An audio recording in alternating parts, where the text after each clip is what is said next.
এই চা খাওয়ার জন্য আমরা আসছি হচ্ছে দেওডর। চা নিয়ে আমরা বন্ধুরা সবাই হাবিব ভাইয়ের দোকানের চা, যেটা তোর মামু লাগে। আচ্ছা, চা নিয়ে যেহেতু দেওডর ব্রিজের উপরেই যাইতেছি চা নিয়া। এই যে তুই কারণ আমি তোর লাগে একটা স্পেশাল শর্টস দেই, এটা তুই শর্টস হিসাবে দিবি, ঠিক আছে, রিলসের। এই চাটা এটা এরকম একটা চা, এটা যদি তুই দোকানদারের দোকানে বসে খাস তাহলে মজা লাগবে না। আচ্ছা, কই খেলে মজা লাগবে? চাটা মজা লাগবে ওই যে সামনে দেখাই যে এই ব্রিজটা, এই দেওডর ব্রিজের উপরে আইসা বইসা, ব্রিজ খামু না চা খামু? এই ব্রিজের উপরে আইসা বইসা চাটা খাবি, তাহলে স্পেশাল মানে একটা ফিল আছে। ভালো লাগছে, মরিচ মুখে লাগে। আমগো কোনো দুঃখ কষ্ট নাই, তাই আমরা আইটাও খাই, ঘুমায়ও খাই, ওর অনেক দুঃখ কষ্ট।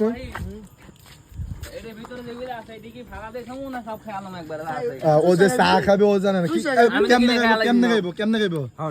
এই যে জিনিসগুলো আছে, এই যে এনে ইয়া দিছে, লেবু দিছে, তেঁতুল দিছে, এগুলা কি ফালায় দেওয়ার জিনিস না? না, এখন ঝামেলা হচ্ছে যে মরিচটা যখন মুখে লাগছে, এখন ডাক্তার লাগতেছে, চা খাওয়া যখন শেষ হইব তখন বোঝা যাবে ঠুটে জাল কত লাগে।